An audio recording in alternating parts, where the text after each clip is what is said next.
Hi, everyone. I'm Jeff. And I'm Anna. And you're listening to We Judge a Show by Its Pilot, a podcast where we do exactly what the title says. Hello, everyone. Welcome back to our pod. We are at the end of month 2 of recording, right? Is it at the end of month 2? Are we at the end of month 2? I don't even know anymore. But this will be the third month. We're at the end of month 3. Yes. Of recording because... Yes. June, okay. July, and August. So this is like an August one, right? It's back to school. Yes, we're still back to school. Okay. Oh, my boo. You're tired. I know. You just got home from work and it's late. So This is the end of our third month of recording? Yes. Wow. I know. Really? Yeah. Okay. Yeah. All right. Wow. I know this is our last episode to record for August. Okay. Yeah, we're recording this at the end of July, and we started recording in May. Okay, yeah, you're right. Okay. Okay. He's losing it. It's been a long... He needs a little break. So we're almost a month ahead. So we might take a little weekend break, but Jeff likes to stay on top of things, which is good because I'm starting my back to school work. Yes. Is like next week. I think I have like 2 or 3 law schools starting. So it's going to start getting a little crazy for me. I am still homebound for sure until at least October. Right. So I'm not going anywhere, but yeah. So this is our last back to school. I knew it was back to school. I knew what month we were in. I just forgot how many months we've been recording because honestly, it's been flying by. Oh yeah. Honestly, like as soon as you said it, I was like, oh yeah, you're right. So anyway, yeah, I have been having such a blast doing this with you. We are once again wrapping up another month, and all of our expectations have been exceeded as far as how we're doing as podcasters, the reception, and all of the positive feedback, and checking some of the numbers. I don't know if podcasters talk about this on their show, but after looking at some numbers, exceeded every single expectation. I mean, I've had. I was just gonna be happy if like our immediate family listened, and if we got more than that, right. I think we were just gonna be super excited. But yes. Our average downloads are pretty decent. I mean, obviously, we're not in like the stratosphere of like getting brand deals or anything. I will say quadruple what my expectations were as me too. And just to let you know, I in my mind I had a very small number. So so we are still going strong. We are having a blast doing this, and we are going to keep doing this. Of course, it's being the last episode of the month. We're going to start talking at the end of the episode. We're going to talk about what the theme for next month is going to be. Yep. And I must say, looking at this list right next to me, it's going to be a banger month. Oh, yeah. Another banger month. It's going to be fun. All right. So before we do all that, we're going to, of course, talk about what we are actually here for. And that is the Vampire Diaries. We watched the pilot, and this was actually recommended to us, suggested to us by Anna's sister, Rebecca. Thanks, Rebecca. She's one of our devoted listeners. And I had actually watched this. I watched maybe the first season or 2, but then I kind of fell off of it. But so we decided to give Vampire Diaries a try. And so now Anna is going to give us do what she always does and give us some series and episode information. So Anna, let's hear it. All right. Vampire Diaries, the pilot. The pilot premiered on the CW on September 10th, 2009. The series ran from 2009 to 2017 for 8 seasons with a total of 171 episodes. The series is based on a book series of the same name written by L.J. Smith that was originally published in 1991, which was 14 years before Twilight. Just in case anyone's going to say that Vampire Diaries is just a Twilight ripoff. Right. That had to be included. The series was developed by Julie Plec and Kevin Williamson. Plec frequently worked with Williamson as an assistant, and this was her first major project. Williamson, of course, is much more well-known for having created shows like Dawson's Creek. Oh, yeah. And he's also known for some of, like, the most memorable horror movies from the 90s, such as Scream, Scream 2, I Know What You Did Last Summer, The Faculty. Wow. And he made his directing debut with Teaching Mrs. Tingle. I knew about Scream. I didn't know any of those other ones. I did not know he wrote The Faculty. Oh. I love that movie. Yeah, I love that movie, too. Pluck and Williamson also wrote the pilot, and it was directed by Marco Siega, who also directed for shows such as Dexter, True Blood, and Veronica Mars, True Blood, another like vampire wolf series. The series initially follows the lives of the people in the town of Mystic Falls, Virginia, a town mysteriously connected to the supernatural. Whoa. The series mostly follows the Salvatore brothers, 2 vampires who have been quarreling for centuries, who return to their hometown and share a mysterious connection with Elena Gilbert. As we mentioned in the Degrassi episode, Nina Dobrev was a main character on Degrassi: The New Generation, but left the show to become the central character on The Vampire Diaries. The character of Elena shares a connection with the elusive Catherine. Nina Dobrev would inevitably play both characters in the show. In the books, Catherine was German, but the series changed it to Bulgarian since Dobrev was born in Bulgaria and is fluent in that native language. That's awesome. Both Nina Dobrev and Paul Wesley, who played Stefan, have both admitted that they didn't like each other when they first began filming, but have since become good friends. The pilot was shot in Vancouver, but production moved to Atlanta for the rest of the series. It is still streaming on Max and Peacock, and that's it. That's really funny that they didn't like each other. I think that's the case for a lot of these actors. They were super young. I mean, that's just funny though. I don't know what Paul Wesley did before this. Did they run across each other? I have no idea. I haven't looked it up. Maybe it was just a bad first impression, and I mean they seem cool now. So they've gone on interviews. They love each other now. So, like I said earlier, I'd watched the first 2 seasons of the show. I think maybe it was on Netflix. It always seems to be if it was on Netflix streaming, I watched it at some point if it was a really popular show. But you had never watched it before, and for me, that's bonkers because this totally seems like your type of show. Oh, totally. Why didn't you never watch it? I'm trying to think. I might have been vampired out at this point. I don't know if this was during the Twilight run, but I know I watched True Blood pretty religiously. I was, again, per usual, 2009 to 2017 was high travel for work. So me committing to specific shows was probably not happening that much around that era. Just mostly because I couldn't commit because I was on the road so much, driving, going to my mom's house, flying, going to schools. Plus, I think this was one of the shows that was on the CW, and it was one of those 22 episode shows, and so probably you were watching True Blood and other shows that were 10, 12 episodes a season probably, so it was really easy for you to watch. And I don't know, I know this is always really important, so when I do talk about work and travel or visiting my mom, the day of the week that it came out would always be also important. True Blood, I think was most HBO shows were always a Sunday night. Yeah. So it was easy for me to commit to a Sunday show because I was always home. I mean, I rarely would go to my mom's house on a Sunday night. I mean, maybe if I had to be in New Orleans Monday morning, but chances are I was at home on a Sunday night. Right. Yeah. Yeah, I really... Why do you think you fell off of it? I think I fell off of it for the same exact reason you just said. I think I was just kind of vampired out. I also have a tendency, still to this day, to just kind of start too many shows at once. Yes. And I kind of, we do that. At some point, I kind of just have to choose and be okay, I have to commit to 2 of these, and then I'll come back and keep watching. Vampire Diaries it just didn't stick with me because maybe I was watching another horror thing. Maybe I was watching Pretty Little Liars, and I was I choose this one. I choose this one. And that was it with a lot of shows. You would probably watch a bunch and then fall off and then focus on a couple. Right. And I think that's just what happened. And then honestly, I didn't know the show lasted until 2017. And I didn't know that Nina Dobrev left the show at some point, season 5. Yeah.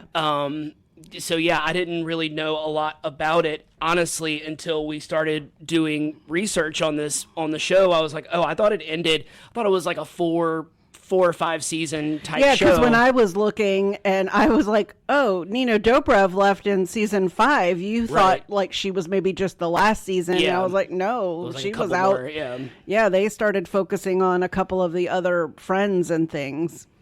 So did you have like did you have a character that you liked in the episode? I can't remember her name, the friend, the blonde.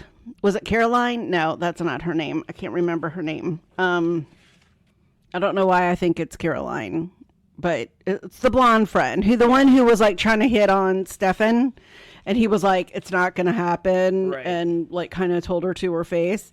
I can't remember her name. I can't remember it either. It's driving me crazy. Caroline, you're right. Caroline. Okay, yeah. So I did remember. Yeah. I liked her because I felt like she was just. I think sometimes, even with your friends, you feel like you're competing with your friends for the same circle of boys or same circle of girls, especially or if you live whatever. In a small town. Especially if you live in a small town, and you just always think someone might be prettier than you, and that's why they like them. I can say I had those feelings at some point in high school. Like there was always the girl that was always the one that the boys just liked because she was pretty or blonde, and I mean that's ironic because she's blonde, but so yeah, I liked her. I just feel like she's a person who just wants to be loved or something. Yes. I don't know what happens with her character along the way. She becomes, I mean, they all, pretty much all these characters stay on the show. Well, right. Yeah. But I'm saying I think she eventually turns to being. I think she does too. Yeah. I think you're correct. I don't know, but yeah. So I think we will talk a little bit more about the future of us watching it, but I liked her a lot. Mm-hmm. I think it had real like true sense of those like internal conflicts with your friends. Mm-hmm. Even though they're your friend, you still like maybe have little seeds of jealousy or seeds of like you want something that they have. I think we've all had friends that we've had those feelings for, and I think we've had friends that have felt that way about us, and we probably have no idea. Right. Yeah, because I mean, it's not their fault and it's not our fault. It's always like the tricky thing when you're competitive with your friends, because it's like a part of you has to like feel guilty about it. I mean, a good person, a decent person at least. I kind of joke about like even some of my more current high school friends, if any of them are listening. I mean, Tara, I will use Tara as an example. Like, I did not hang out in the smoking section, but I thought all the smoking section people were so cool, and I wanted to go hang out there, but I didn't smoke. But I'm sure Tara probably thought like I was just a goofball preppy girl, like in the school plays or whatever, hung out with like the nerdy people. Yeah. And then even later, I think in one of our reunion Facebook groups, there was another classmate of ours who, I don't know like what Tara thought about everyone or what she thought about herself or anything, but there was another classmate who specifically told her, she was just like, oh my gosh, I just thought like you were one of the most beautiful people, and like sweet. I just wish I could have known you and talked to you, and it's like, I just wish, like, why don't we say these things, And I just feel like as kids we don't say things, or we're scared of the repercussions or whatever's going to happen if we vocalize our desires. And she was blatantly kind of trying to hit on him, and he was shut that down. Right. But you never know what might happen. So there are a lot of episodes, a lot of seasons ahead of us. So did you, obviously Vampire Diaries, both Stefan and Elena both have a diary, or if you're a dude, you have to call it a journal. A journal. Because you have to. It's so stupid. Did you have a diary journal? journal diary? Yes, I did. Did it have like a lock on it? And Mine your name didn't. on it? Mine That said did. keep out? No, Aw. it did not. It was just a plain journal. I think I got it at like a bookstore. It was kind of very. Gotcha. I just remember it. It was plaid. Okay. It was kind of like blue, yellow, red, kind of like the lighter shades of those colors, and I would write in it. I think I wrote in it from probably about 8th grade through 9th grade, and I think I just kind of wrote what happened that day. I don't really think I ever wrote about like my emotions Right. and I feel sad, or I think I was just like, I went to chemistry today, or whatever, biology, or Mrs. So and so's like a biatch, or whatever I was feeling about Right. that. In that moment. Yeah, in that that moment. day. I don't Yeah. think I shared a lot of like my internal like struggles Gotcha. of things. What about yourself? So I did have a journal. So I originally, it was the very basic, like the black and white spotted like composition book. Oh, okay. I had that like for a long time. I did that. I just really was the exact opposite. I wrote everything that I was feeling. I wrote everything that I was thinking. You already know me. You already know I'm a very emotional. You're my tenderoni. So I mean, like, it was a really great way for me to just be able to emote without kind of throwing it on other people. As I got a little older, of course, like, I had to be a little bit cooler about the kind of journal that I had. So I went to probably like Barnes and Noble type bookstore type place. And I got one that had like leather binding. It was like leather binding with like the little leather string that you wrap around, and it had like the parchment looking paper that didn't have lines on it. Like I had like to just the look. rough edges around. I was a writer, so I had to look. It had to look cool. It had you know to what be I mean? like a writer. I had to sit underneath a tree with it, and like write that whole thing. How long did you have it? What ages do you think? I had a journal almost all throughout high school. Oh wow! What happened to these journals? And thank God, I think I tossed them at some point. Oh, okay. I thank God. I think I have one of mine. I think I have it somewhere in one of the boxes. I didn't write in it like every day. I wasn't one of those people. I definitely had like 3 throughout high school, and then a little bit afterwards. I had a journal a little bit after I graduated, pretty much until I moved to Florida. I think I had a journal. I think I always was like writing. Oh, okay. Yeah, but now I've learned to communicate my emotions vocally to a human being. But it's still not a bad thing to journal. Oh, yeah, I know. I just don't have, honestly, like, I don't have the desire to journal anymore. Like, that's not the type of therapy that I need. All I really need now in life is I now have you to talk to about what's going on.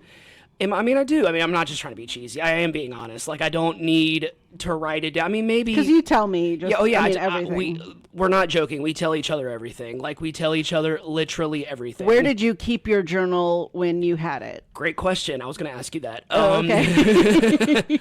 I didn't hide it because I did not have the type of parents that like went and looked through my stuff. I had siblings, but since I was the youngest, my sister had a life and she wasn't going to dig and look through for my journal because I never really did that to her. Maybe I did. Sarah, if I did, I'm sorry. I don't remember doing that, but I don't think I did. Yeah, I just hid it top drawer of my dresser on top of my stuff. And then a little later in life, I think someone like found it when they were like at my house like hanging out, like they were looking through my stuff. What?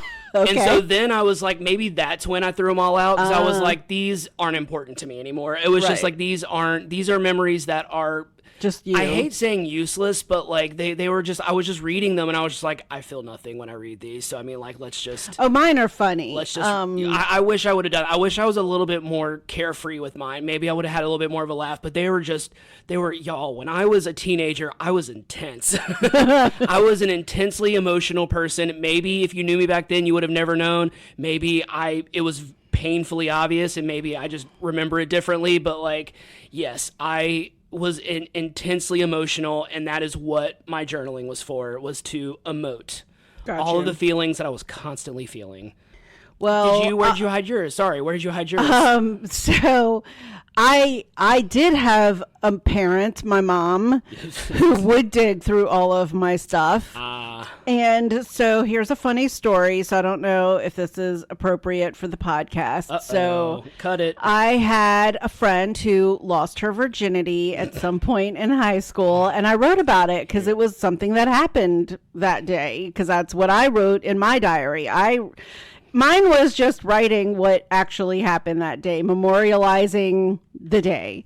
And so found out that this person had lost her virginity, and I wrote about it in my diary. And I also wrote, I can't believe she did that. I am not losing my virginity until I get married.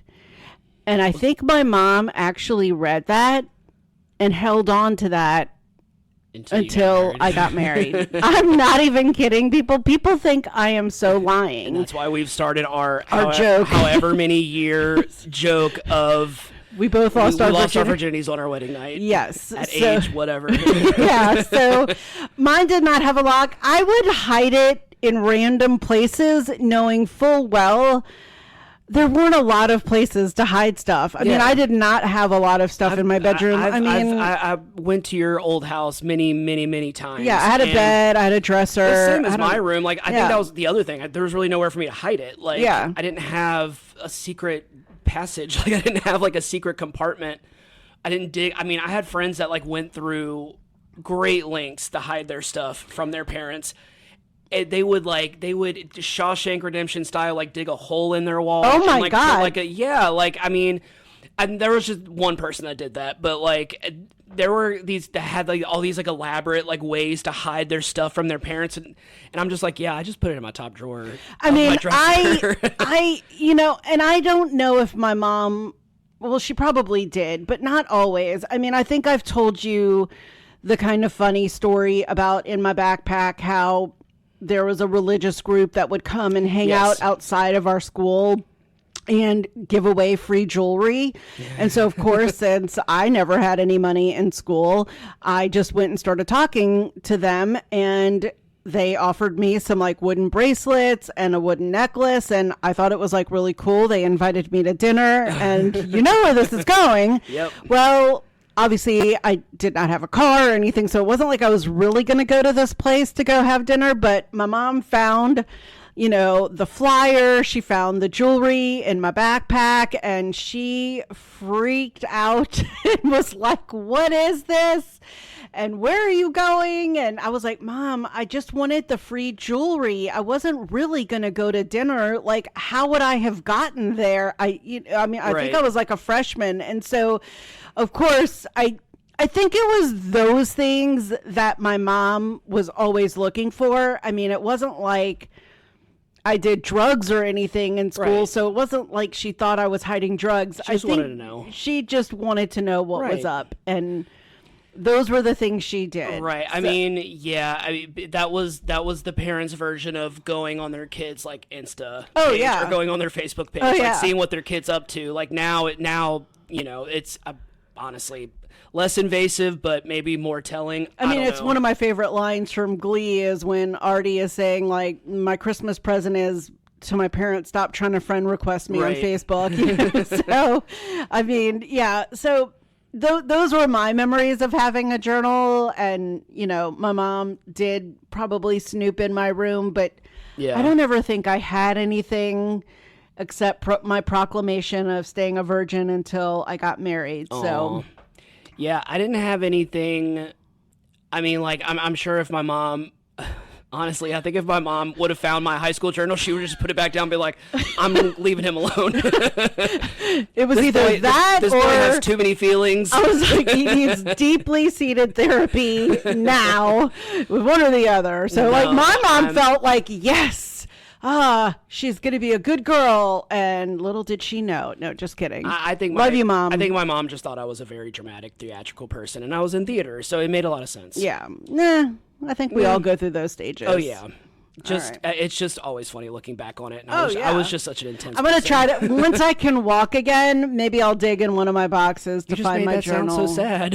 If I can, once I walk again. I know what you meant. Well, I mean, literal. It is literal, and we did look at my leg, y'all. I know that there are people out there in the world that have had this surgery, and I took my boot off, and my leg looks really different than my good leg.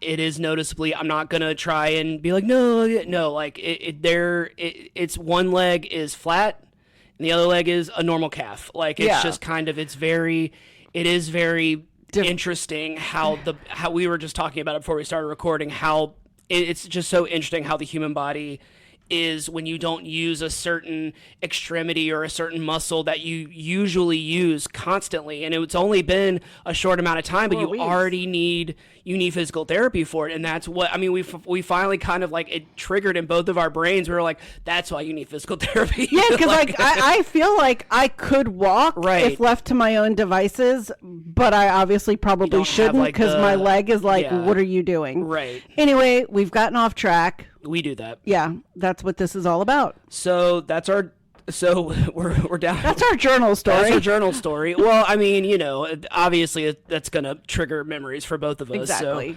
So take us back to when we were kids. All right. So this is all about vampires. Obviously, it's called The Vampire Diaries. This is based on a book series as well, but like books, any medium really, books, TV, movies, whatever. What are some of your favorite like vampire universes?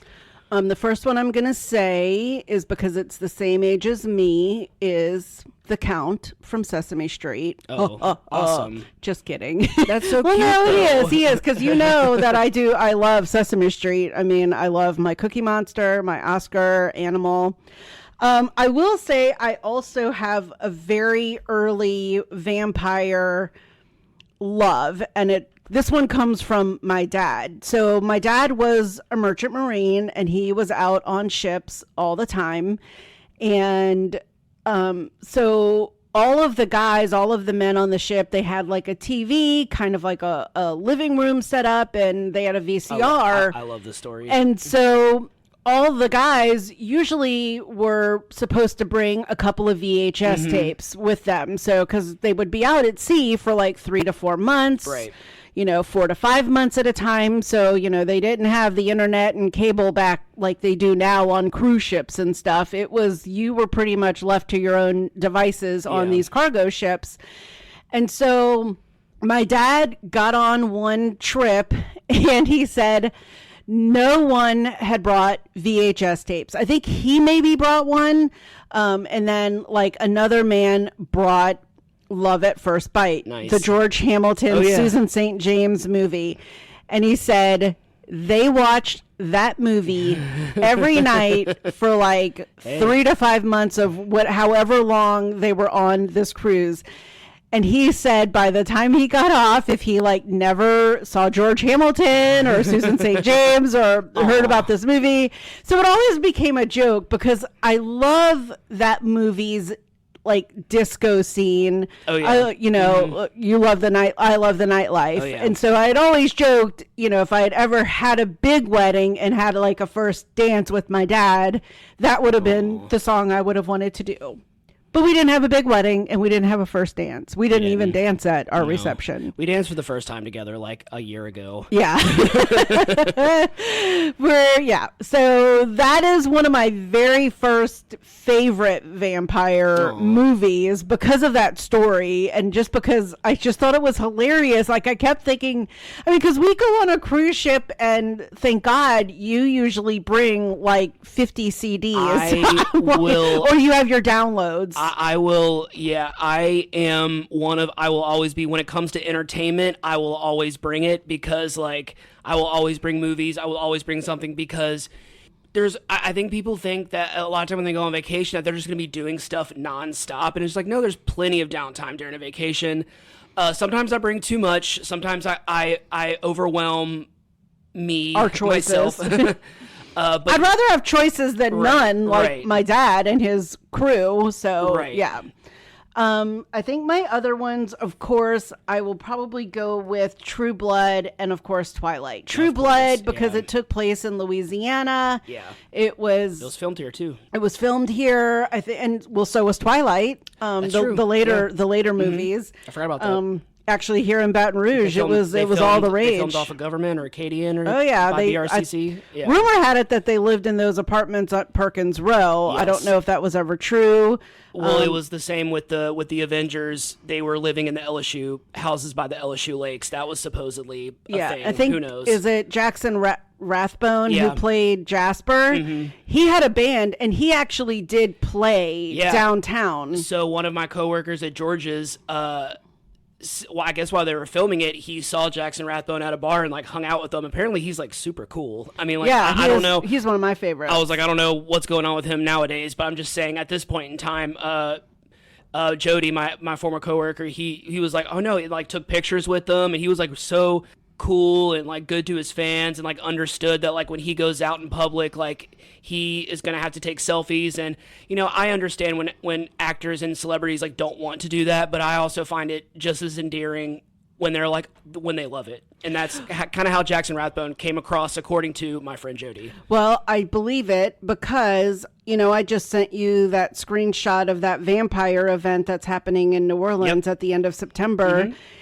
I don't know if he's going to be at that specific one, but he was just at one in New Jersey. Oh, cool. I was looking at their Facebook events, and he was on it. So that's also triggered, since we were doing this. I was like, oh, my Jasper, I loved him. I was actually in library school when that was all happening. And all I just remember were the people at LSU were like, oh my God, we're going to go see like the Twilight Guys band downtown. And so I was like, reminder to myself, steer clear of downtown tonight. Right. Not like I go there a lot anyway, right. But what about you? Well, of course, I got to go with the Anne Rice kind of Vampire Chronicles, specifically the first 3 books, Interview with the Vampire, Vampire Lestat, which is Vampire Lestat's one of my favorite books of all time. That is such a great novel. And then Queen of the Damned, those first 3. I just love, they're also, a lot of them are set in New Orleans as well. New Orleans, San Francisco, they kind of go around, but New Orleans is a big setting for a lot of the first and the second book. And I just love I don't know, like there was just something about the way she wrote vampires. They all just sounded so like glamorous and seductive, and it was just she was so great at like kind of painting a picture in your head of like how anyone can just it's I don't know, like how just entrancing and how like seductive they were. And also like the stories that she told were so interesting. I just love the whole thing with like Louis and Claudia and Lestat and that whole saga of a story that went through, I think just the first book. And I still haven't seen they have a AMC Plus series with Grey Worm who plays Louis. Oh, okay. Yeah. That is supposedly really, really good. We'll have to watch that at some point.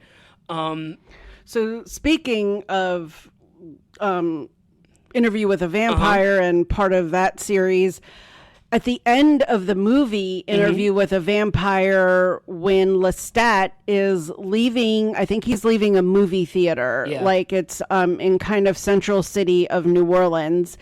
That theater is where I think my dad took my sister to see. I really do want to think it was like Dracula or Frankenstein. Cool. It was one of those like classic movies. And I think it had initially like really scared her, but Rebecca, I know that you love horror movies. This was actually your suggestion that we watch the show. But when I remember when that came out, I was like, oh my gosh, that's the theater that, you know, my dad took my sister, because they lived uptown before they moved to the West Bank. So my sister was kind of little when they still lived uptown. They didn't move, so anyway, I just wanted to, that's a little bit of trivia and the connection of Love it. That movie. So there's a couple other ones I won't get into. I'm sure we'll end up getting off topic at some point about it. But so one vampire movie that I love is it's called Near Dark. It's directed by Catherine Bigelow. It came out, I think, the year after Aliens. It's like Lance Hendrickson, Bill Paxton, Jeanette Goldstein. Oh yeah. They are all in it, and Adrian Pastor is in it. Like it's such a good movie, and it's kind of like Have we watched that? we have. Okay. We have. I know. I mean, because you're saying all of these Yeah. people, and I'm like, okay, I think I remember this. And, we watch a lot of stuff, Boo. It's kind of a Western meets vampire movie, and it's kind of like the opposite of Interview with the Vampire. Like they're not these like sleek, hot, androgynous, sexy, they're just like these kind of nomads that live in an RV, and they're very like kind of savage, and they're kind of gritty, and Bill Paxton just, I mean, eats up every scene that he's in. He was such a freaking scene stealer. R.I.P. Freaking love that guy. He is fantastic in that movie. 30 Days of Night. That is hands down probably my favorite vampire movie of all time. I love that movie. It's just another kind of, it came out the same time as like Twilight was, so they were like, no, let's make like a vampire movie. Like let's make these aren't, I always keep saying hot, because that's just the vibe that vampires give in a lot of ways, in a lot of different books and movies. But yeah, 30 Days of Night, they were just killers. I mean, that's all they were. Oh yeah. And then the last one I'll say, just because I recently watched it for the first time. It's called Vamp. It has Chris Makepeace and Robert Russler. It's this old 80s. They're frat brothers, and they're looking for a stripper for their frat that they're trying to join, and they end up in a kind of a vampire haven, and Grace Jones plays the head vampire. Just watched it. It was really funny. It was very cheesy, but it was very like intentionally cheesy. Right. But it was a good movie. So I don't know what it's on, but I highly recommend watching that. But I think that's about it. I mean, like, there's just so many. I mean, we haven't even talked Buffy the Vampire Slayer movie, TV show. We never really watched the TV show. The movie's awesome, though. Right. I've actually watched the movie, not the TV show Same. either. Yeah. And I mean, there's so many. I could probably make like a whole list. This show also has a lot with ancestry and lineage. Just for funsies, what's your ancestry, lineage, all that stuff? My dad was from Honduras, Okay. and my mom was from Ecuador, and I have kind of a funny story about that. So I've been to both countries, but I took chemistry, and my teacher, his name was Mr. Laban, and so he would always give us like extra credit on our test, which I always desperately needed in chemistry. And so he said, tell me why I am like the best teacher, or why is chemistry your favorite class or something. I don't remember, or what will you remember?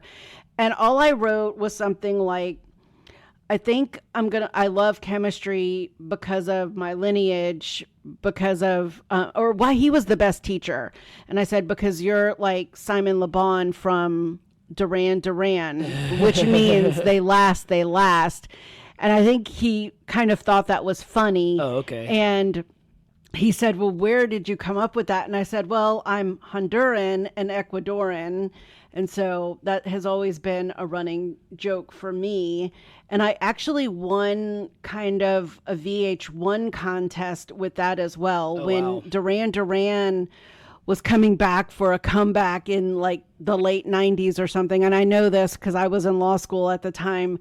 They were like, write us like a one paragraph why you think like Duran Duran is the best. And I said, it's in their name, Duran Duran. Mm-hmm. It comes from the Spanish meaning to last. And so I think I won like a gift card or like a gift certificate to some like record store. We probably didn't even have it. I don't know. But I sure remember it was like to get a free concert with Duran Duran, and I really wanted the free concert. I didn't get it. Sorry. I got a gift card and some albums or something. Well, that's still nice. That was still something. Yeah. Yeah. What about you? Where are you from? Well, I don't know the percentages. I don't know exactly. I am I'm a European mix.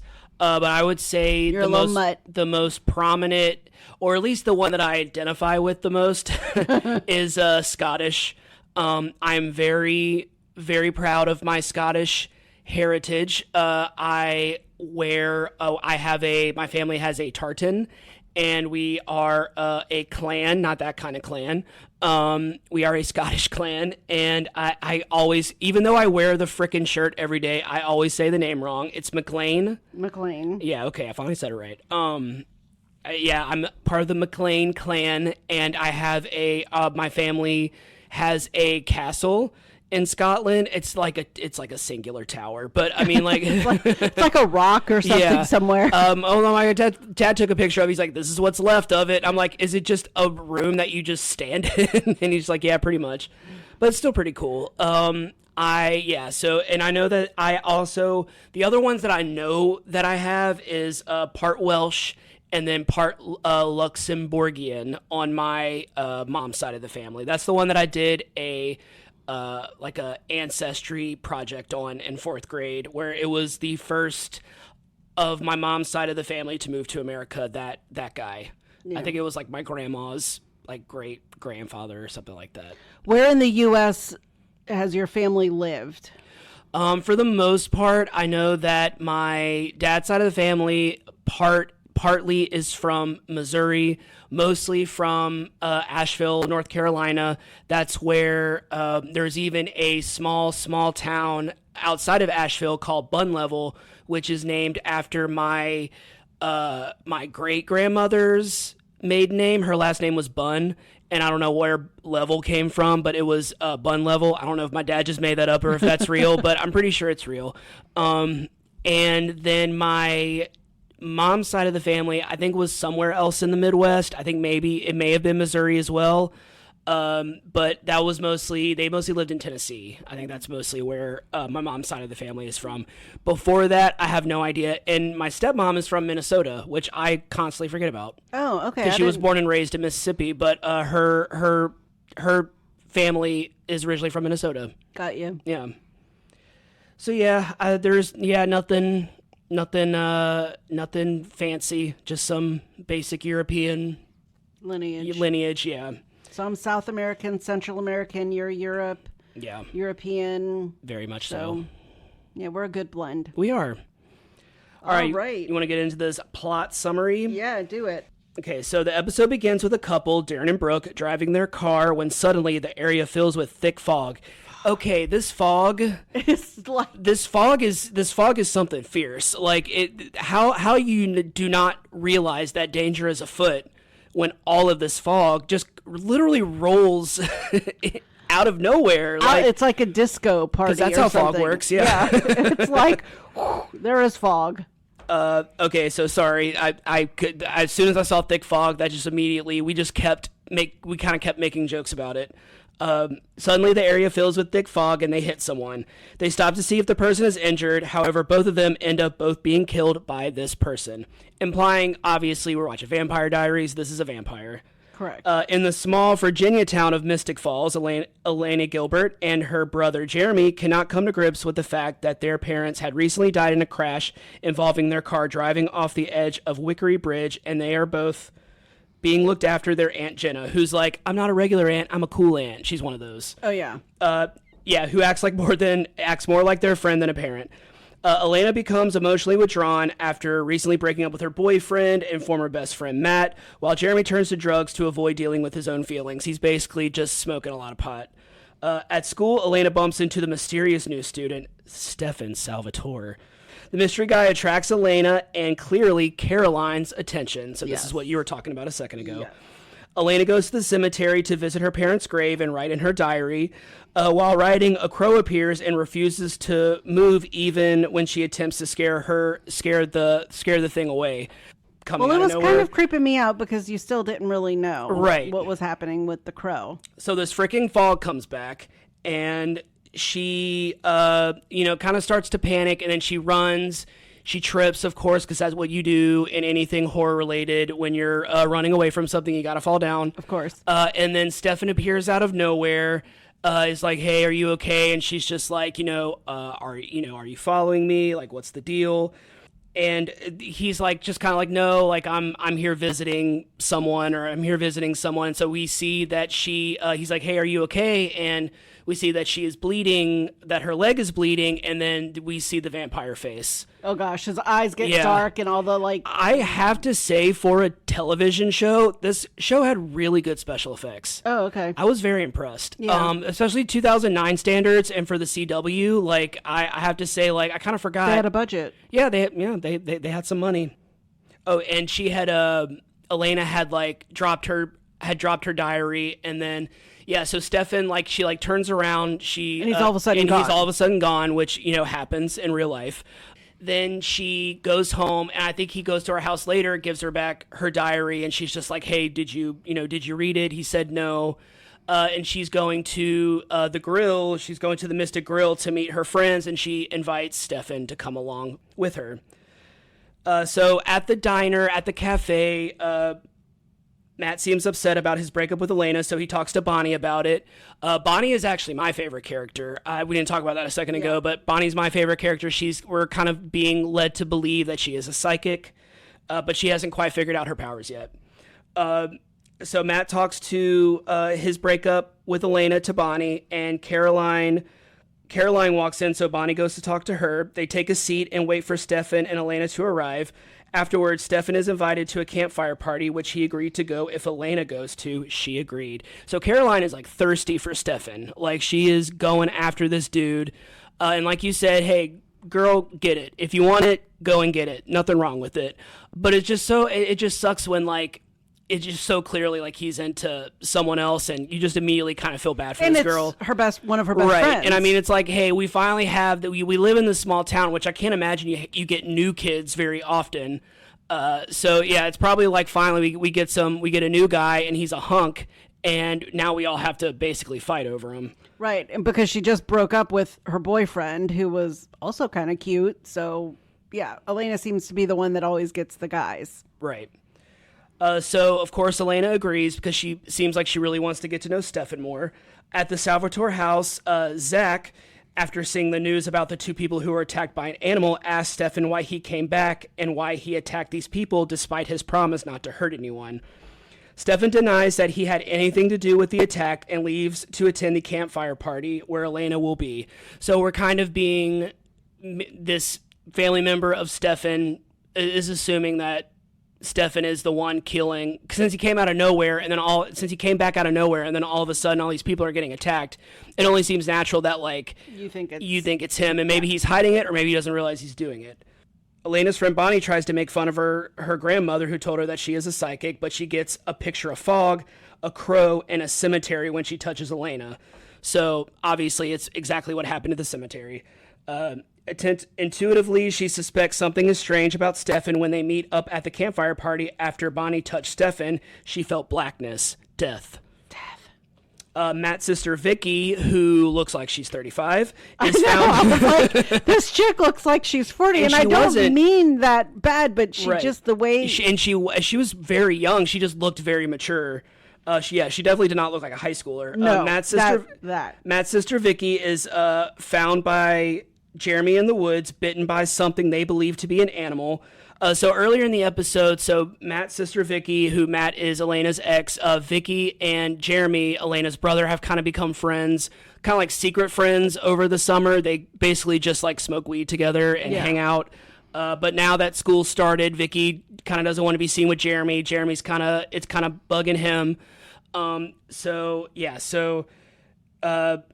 Jeremy finds Vicky in the woods, bitten by something they believe to be an animal. Stefan realizes that there is someone else in town who is like him and who is also responsible for the first two attacks. And so he runs back home. Matt watches him and thinks he is acting weird. So like when they find Vicky's body, there's kind of like this whole crowd around him, and Matt and Stefan kind of like lock eyes. Right. And then he kind of makes the vampire face again, and then speeds away. So of course Matt's like, what is the deal with this why dude? Is he leaving? Right, that's kind of suspicious that he's leaving right after this attack happens.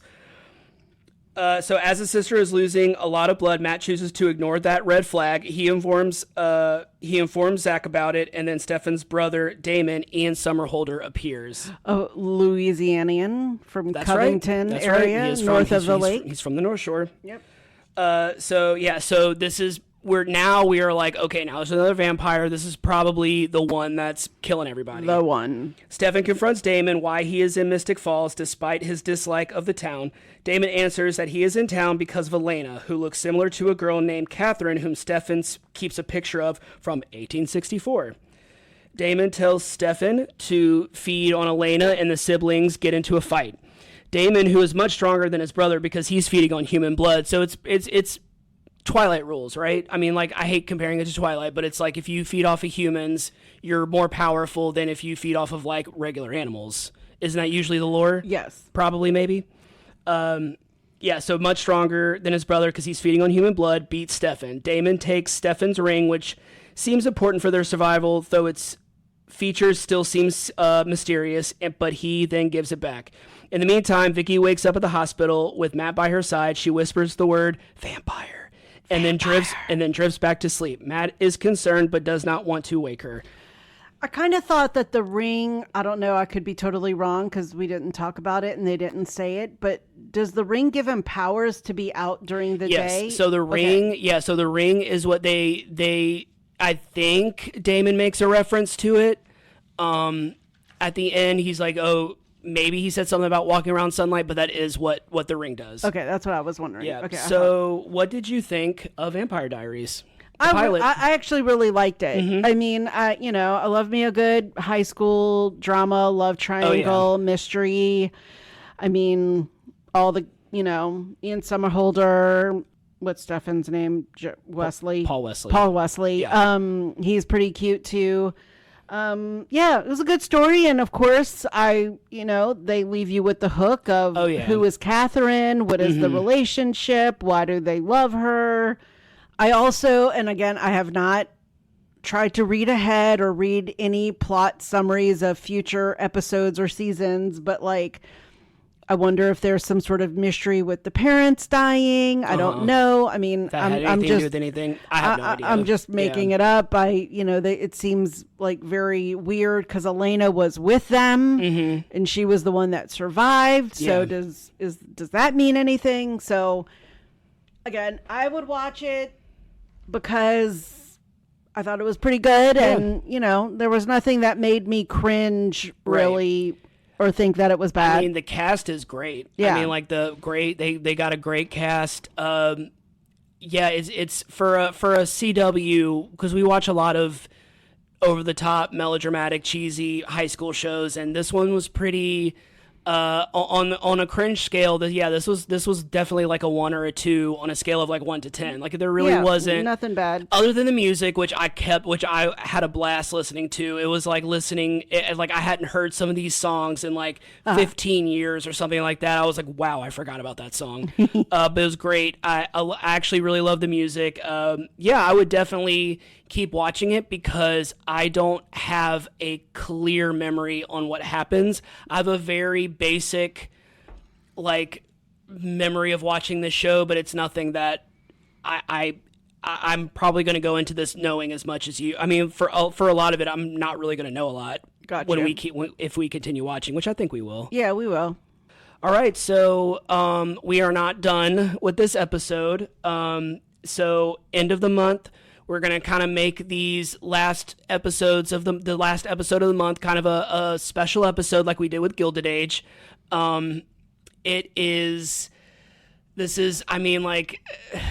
just insane that we have done, this is going to be our 18th episode. Is it? No, wait. We just released our 18th episode. Yeah, Y'all, I'm so tired. I was like, babe, we just released 17. We just posted our 18th episode, and this is going to be our 26th episode. Yeah. So Community was our 25th episode. I had it all in my brain, and then it just left. Community was our 25th, which we did not. Once again, we always skip over our milestones. We don't realize it until afterwards. But this is our 26th episode. We have watched more than 26 because we combined Big Bang Theory and Young Sheldon. But yeah, we have been, I know we keep saying it, but I can't stress enough, we're having so much fun doing this. Like, this has been a blast.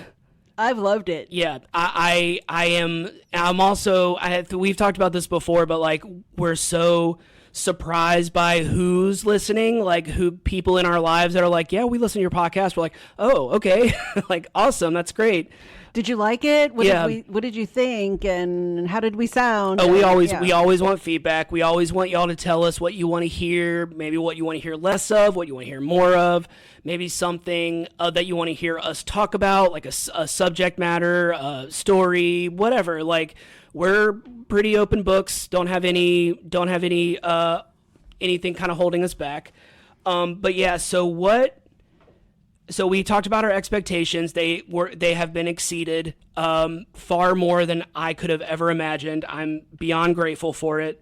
But just to kind of ask you, so what do you think, for you personally, what do you think is the hardest part about doing this? I think, just to kind of talk a little bit about some of the behind the scenes stuff. For me, the hardest part, to be totally honest, is our just polar opposite work schedules. Yes. I work during the day and you work mostly at night. Right. And so sometimes if I'm working on emails or on team calls or working on a recording, obviously we can't be doing this. Right. And so then by 2:15 or 3 o'clock, you're on your way to work. And just like tonight, we are doing this at 12:20 in the morning. Correct. So I have to work in the morning. Yeah. So that to me is the hardest part, is our schedules not being in sync. And so, but obviously, that is what it is. I think we're lucky because we are a married couple and we live together. So that's really not that difficult. I think of other people that podcast together that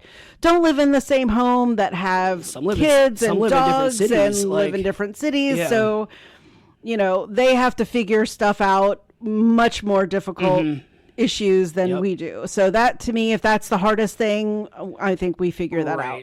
What about you? The hardest part so far has been, honestly, like having the, maybe not the motivation, but just kind of having the, like, man, I really don't feel like writing anything right now. I really don't feel like having to do this, but I kind of just have to, I really have to turn it off and just be like, I have to do this. Like, this has to get done. I think that's kind of what anyone who is creative struggles with. Right. I mean, I think you can ask authors that. Oh, I think 100%. you can ask painters get into, creative, blocks. And so I think that's very normal. Pretty much all of it is just from being tired and just being like, all I really want to do is just get in bed and sleep. But, we're doing this. I love doing this. Like, and that's kind of the whole thing. I'm always just kind of like, even when I'm not particularly motivated to do, like when we record,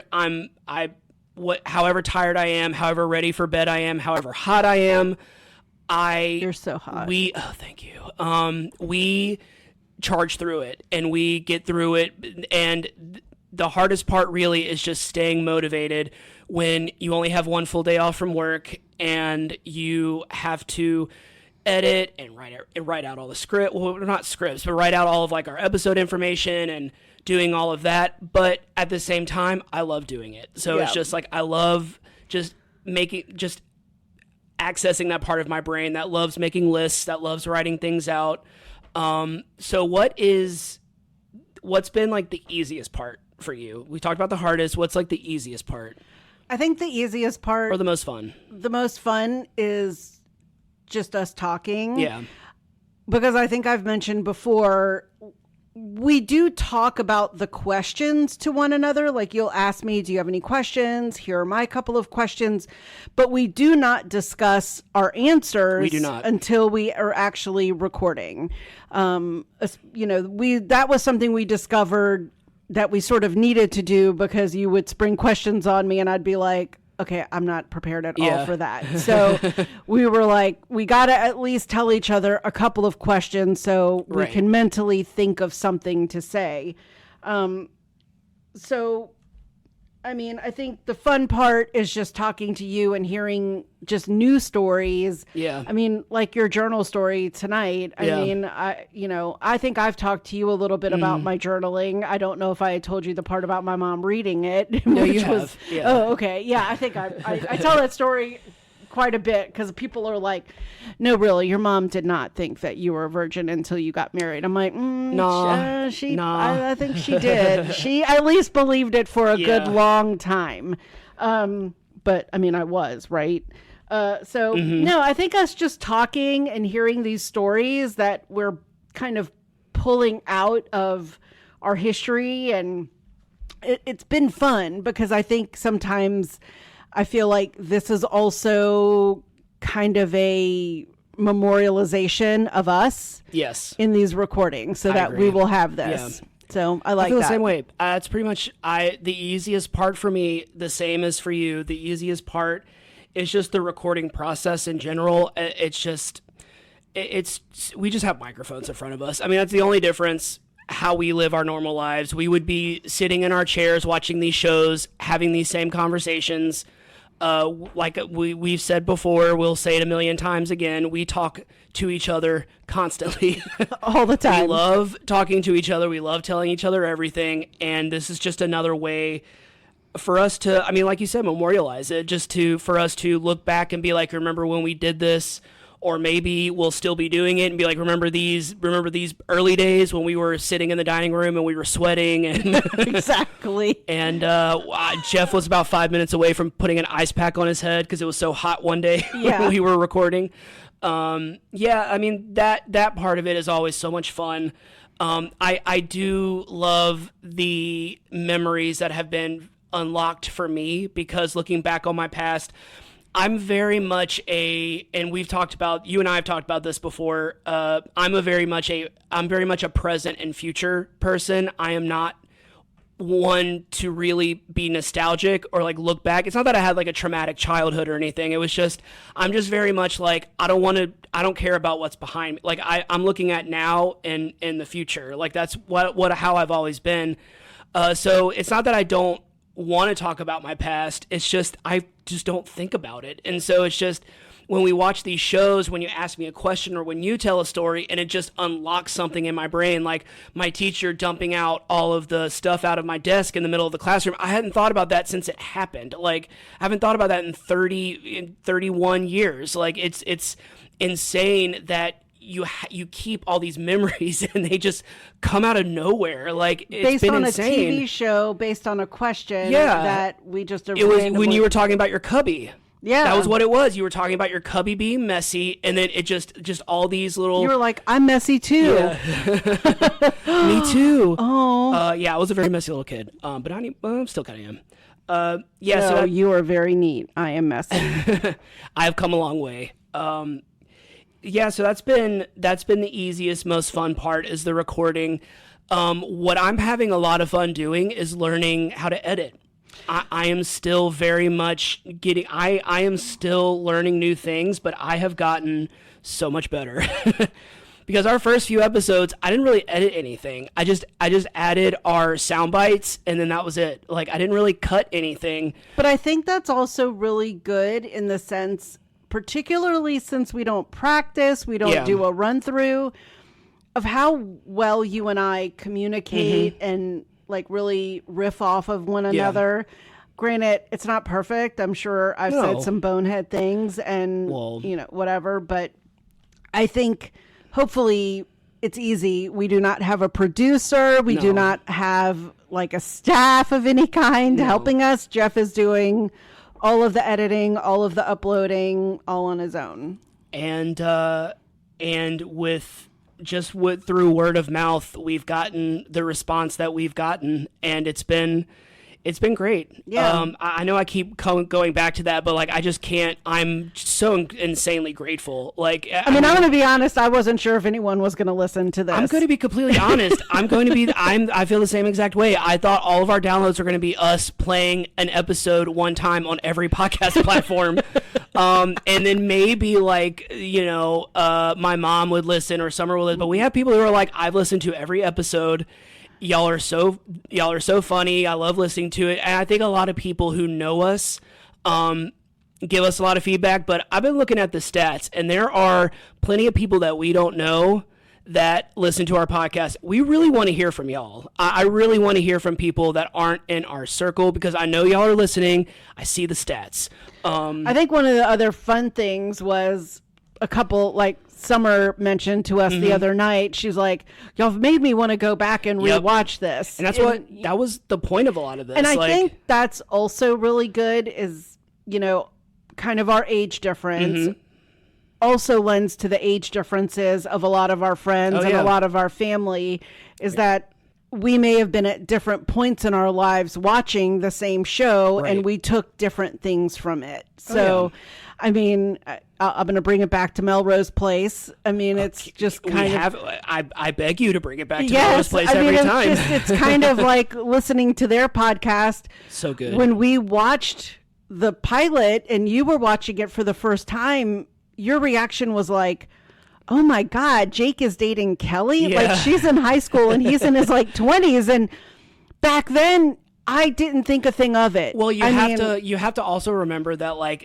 they were adults in real life. They were both adults in real life. They didn't think anything, but I mean, I remember watching it in real time, and I think I was around 22 at the time, and I didn't have a cringe factor over it, and I was sitting here going I probably should have, but I didn't. But it's just weird at how you perceive things at certain times, and then rewatching them is also because you brought that to my attention, and then they were talking about it on their podcast. So we were like, and it is making headlines like that. That whole his quote of saying that that relationship was inappropriate. And it was creepy by today's standards. I keep seeing that headline. Yeah, it's been all around. Which Yahoo. I mean, I even though I just discovered, I didn't discover it. No one ever heard of it. But Anna introduced Melrose Place to me, and now I love that. Right at this moment, it's having a resurgence in popularity. Oh my gosh! And so now I'm super pumped. I'm I'm a part of this. right. I'm a part of this resurgence. Because you're seeing it for the first time, something that's pretty dated now. And we are sort of seeing that datedness. But it was interesting to hear them talk about that it was the producers and all of them pushing it. Yep. So you're just ugh. But anyway, all right. Sorry. I loved it. Well, we always have to talk about any episode where we're talking about Melrose Place, I'm happy. Okay. So. We did it. We did. We nailed it. All right. So let's talk about what the theme for September is going to be. You've been hanging on. You've been hanging on and listening to us, and we appreciate it. Please don't stop. So September, we were trying to think of a fun theme that would be a little bit more of a theme rather than just something vague. And with September, there's not a lot of things related to September for the most part. There is Labor Day, which, as we all know, is when you are off of work. It's no work day. So why not do a month of shows that are set in a workplace, specifically shows that are mostly set in a workplace, which there are so many of those. So it was a very tough. It was very tough to narrow down. I did not realize how many shows we watched that were set in a workplace that we love. But the majority of the show takes place there. Yes. Not it's just part of the show, they go to work, but it's at that place. And since we're not doing these shows, I can say a show like The Office or Superstore, where it's majority of the time, they leave the store sometimes, but for the most part, they're at their workplace. Yep. So we are really excited about that. We have some comedies, we have some dramas, we have some gritty ones, we have stuff from the 80s, stuff from the 90s, we have stuff that's more current. Super excited about this one. Do you want to maybe leak what the first one's going to be? Do you want me to do it? I mean, you can, because we're starting this month off with your favorite show, one of your favorite shows. One of my favorites. It is Designing Women. Yes, I love it. It was probably... during that era, one of my favorite ever yeah. shows. It used to come on. It was in syndication on Lifetime, I think, or one of those channels. I used to watch it all the time. I mean, the Sugar Bakers. oh yeah, I love Danny Charlene. Potts. I love Danny Potts. But Oh yeah, so it's by far one of my top favorite, especially because it was all also just female centric. Oh yeah, we're gonna talk about all that. Yeah, we're gonna talk about in that episode. We're probably gonna talk a lot about working from home. And, what maybe a business that if we had a business out of our home, what would it be? We can talk about all that. So yeah, that's what you got to look forward to for September. We're both really excited about that. And then just once again, I know we keep saying it. I don't care. I'm going to keep saying it because I am insanely grateful. Thank you to everyone who is listening to our podcast. Thank you. Everyone who follows us on Instagram. Funny enough, we're getting a lot more traction on Facebook. That's wild. Yeah. So, but anyway, we're so grateful if people in our immediate family, our family, our friends. People that we don't know, we really want to hear from you. I really want to hear from people who don't know us that listen to our podcast. But we do love our family and friends, and if you want to say something, you can too. I just got done saying that. Okay, I'm just making sure. But yes, obviously, we want to hear from everybody. But I want to hear from some people we don't know. I want to hear what they think. I want to hear what they think about our show. What makes them want to listen to it. Because they don't know us, and we talk a lot about this podcast is so much about us and it really is like the shows are kind of secondary, and it really is us kind of talking about our lives paralleling the show. That's always what every episode in the show that it took us a minute to figure that out, but I think now that we have that formula, everything makes sense. Yeah. And we're having a great time doing it. So we love it. All right. I think that is it. All right. If I forgot something, I don't know. We'll talk about it in the next episode. Yeah. So sorry, I just randomly started thinking about the One Direction lore, and that just entered my brain for a second. Oh my God, that's a whole nother subject that we could talk about on a podcast one day, maybe. I'm sorry I'm bringing it up now. It really just entered my brain for no reason. All right, so that wraps up this episode of We Judge a Show by its pilot. Thanks for tuning in. If you haven't already, go ahead and follow us on whichever platform you're listening to this podcast on. That way you'll be notified every time we publish a new episode. You can also follow us on Instagram at We Judge Pilot Pod. We are also on Facebook. Leave us a comment, maybe suggest a show for us to watch, or leave some emojis in the comments. Anna, emojis. All right. Oh my God, you have so many. I have quite a few. All right. And it has a manifesto of emojis. All of the versions of the vampire. There's like the two little demons, the purple ones, and they have like the actual people that look like vampires. The journal, the composition book, a tombstone for the cemetery, a heart to represent Virginia because Virginia is for lovers. The campfire, the tent or the fire. I think they have like a log. Yeah. The fog or clouds. They have that new like fog looking emoji. Do? Yeah. I'm gonna check that out. Yeah, I'll post it. That frickin' fog. A pen for the journaling. A pill because of Jeremy selling the pills. We will also do the crow. Nice. The blood, the eye emoji, because, the eyes change and get dark. And then all of the flags for Bulgaria, Honduras, Ecuador, or Scotland. Aw. Or Luxembourg. And those are all the ones that I have. So, all right. Well, we are going to head out, but we will talk to you soon. Thanks for listening.